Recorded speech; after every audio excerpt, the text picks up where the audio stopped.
ಸರ್ಕಾರಿ ಆಸ್ತಿ ಮುಟ್ಟುಗೋಲಿಗೆ ಪೊಲೀಸ್ ಅಧಿಕಾರಿಯೇ ಅಡ್ಡಗಾಲಾದ್ರ ಇಲ್ಲಿ ಸರ್ಕಾರಿ ಆಸ್ತಿ ಕಬಳಿಸಿರೋ ಕಳ್ಳರ ಪರ ನಿಂತರ ಎಸಿಪಿ ಉಮಾಶಂಕರ್ ಬೇಲಿನ ಎದ್ದು ಹೊಲ ಮೇದಂತಹ ಒಂದು ಪರಿಸ್ಥಿತಿ ಅಂತ ಹೇಳ್ಬೋದು. ಇದು ಸರ್ಕಾರಿ ಆಸ್ತಿ ಮುಟ್ಟುಗೋಲು ಹಾಕಬೇಕು ಅಧಿಕಾರಿಗಳು, ಸರ್ಕಾರಿ ಅಧಿಕಾರಿಗಳು, ಪೊಲೀಸರು ಅದಕ್ಕೆ ಅವ್ರಿಗೆ ಸಾಥ್ ಕೊಡಬೇಕು. JCB ಅಥವಾ ಏನೇನೋ ಅವ್ರು ಬಂದರೆ ಯಾರು ಜಗಳ ಮಾಡೋಕ್ಕೆ ಬಂದರೆ ಹೋಗಿ ಅದನ್ನು ತಡಿಬೇಕು. ಆದರೆ BD ಅಧಿಕಾರಿಗಳ ಅನಧಿಕೃತ ಕಟ್ಟಡ ಡೆಮಾಲಿಷನ್ಗೆ ಎಸಿಪಿ ಅಡ್ಡಿಪಡಿಸಿದ್ದಾರೆ. ಬಾಣಸ್ವಾಡಿ ಎಸಿಪಿ ಉಮಾಶಂಕರ್ ಮೇಲೆ ಈ ಆರೋಪ ಕೇಳಿಬಂದಿದೆ. HBR ಲೇಔಟ್ನ BDA ಜಾಗದಲ್ಲಿ ಅಕ್ರಮವಾಗಿ ಮನೆ ನಿರ್ಮಾಣವನ್ನು ಮಾಡಲಾಗಿದೆ. ಪ್ರಭಾಕರ್ ರೆಡ್ಡಿ ಎಂಬುವರು ಅಕ್ರಮವಾಗಿ ಮನೆ ನಿರ್ಮಾಣವನ್ನು ಮಾಡಿದ್ದಾರೆ. ಹೀಗಾಗಿ ಡೆಮಾಲಿಷನ್ ಆರ್ಡರ್ ಪಡೆದು BD ಅಧಿಕಾರಿಗಳು ತೆರವಿಗೆ ಸಜ್ಜಾಗಿ ಬಂದಿದ್ದರು. AEE ವಾಸುದೇವ್ ಮೂರ್ತಿ ನೇತೃತ್ವದಲ್ಲಿ ಡೆಮಾಲಿಷನ್ ಮಾಡಕ್ಕೆ ಮುಂದಾದರು. ಈ ವೇಳೆ ಸ್ಪಾಟ್ಗೆ ಬಂದು ಎಸಿಪಿ ಉಮಾಶಂಕರ್ ಅಡ್ಡಿಪಡಿಸಿದ ಆರೋಪ ಇದೆ. ನಿಮ್ಮ ಡಾಕ್ಯುಮೆಂಟ್ಸ್ ತಗೊಂಡು ಸ್ಟೇಷನ್ಗೆ ಬನ್ನಿ ಅಂತ ಅಧಿಕಾರಿಗಳಿಗೆ ಆವಾಜ್ ಹಾಕಿದಾರಂತೆ. ಅಷ್ಟೇ ಅಲ್ಲದೆ ಕೆಲಸಕ್ಕೆ ಬಂದಿದ್ದ JCB ಡ್ರೈವರ್ ಮೇಲೆ ಹಲ್ಲೆ ನಡೆಸಿದ್ದಾರೆ ಅನ್ನುವಂಥ ಆರೋಪ ಇದೆ. ಡ್ರೈವರ್ಗಳನ್ನು ಸ್ಟೇಷನ್ಗೆ ಕರೆದೊಯ್ದು ಮಾನಸಿಕವಾಗಿ ಹಿಂಸೆ ಕೊಟ್ಟಿದ್ದಾರೆ ಅನ್ನುವಂತಹ ಗಂಭೀರ ಆರೋಪ ಈಗ ಉಮಾಶಂಕರ್ ಮೇಲೆ ಕೇಳಿ ಬಂದಿದೆ. ಉಮಾಶಂಕರ್, ಎಸಿಪಿ ಯಾರ ಪರವಾಗಿ ಕೆಲಸ ಮಾಡ್ತಾ ಇದ್ದೀರಿ? ಬಾಣಸ್ವಾಡಿ ACP ಯಾರ ಪರವಾಗಿದ್ದೀರಿ ನೀವು? ಕಳ್ಳರ ಪರವಾಗಿದ್ದೀರಾ? ಭ್ರಷ್ಟರ ಪರವಾಗಿದ್ದೀರಾ? ಭೂಗಳ್ಳರ ಪರವಾಗಿದ್ದೀರಾ? ಅಲ್ಲಿ ಅಧಿಕಾರಿಗಳು ಬಂದಿದ್ದಾರೆ ಪರ್ಮಿಷನ್ ತೆಗೆದುಕೊಂಡು, ನೋಡಿ ಈ ರೀತಿಯಾಗಿ ಯಾವ ರೀತಿ ಗಲಾಟೆ ಮಾಡೋಕ್ಕೆ ಹೋಗಿದ್ದಾರೆ ಅಂತ.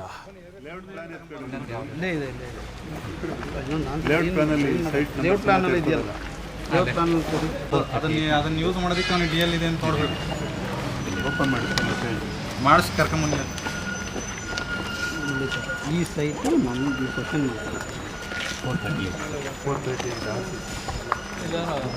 ಅವ್ರು ಕ್ಲೇಮ್ ಮಾಡಿದ್ರೆ ಅವ್ರು ಹೇಳ್ತಾರೆ 147 ನಾವು ಕೊಡ್ತಾ ಇದ್ದೀವಿ ಅಂತ ಅವ್ರು ಹೇಳ್ತಾರೆ.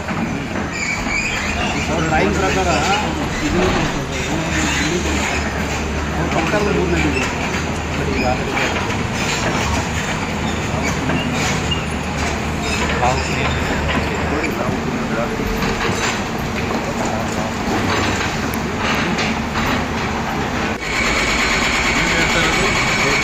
ಆ ಮೀಟಿಂಗ್ ಎರಡೂ ಸೇರಿ ಒಂದೇ ಅದು ಒಂದು ಅಂತ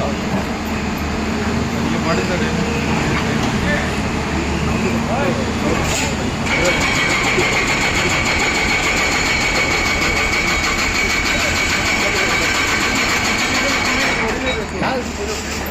ನೀವು ಅವ್ರ ಹತ್ರ ಕೇಳೋದಲ್ಲ, ನಾನು ಕೊಡಿ.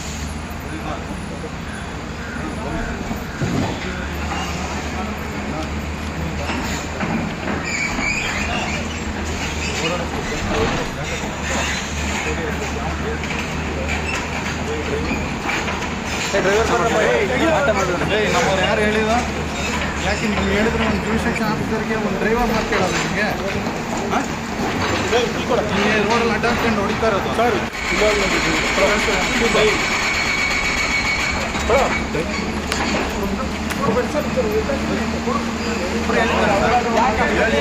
ಅವ್ರು ತಿರ್ಗ ಶುರು ಮಾಡೋದು ಹೇಳ್ತಾರೆ.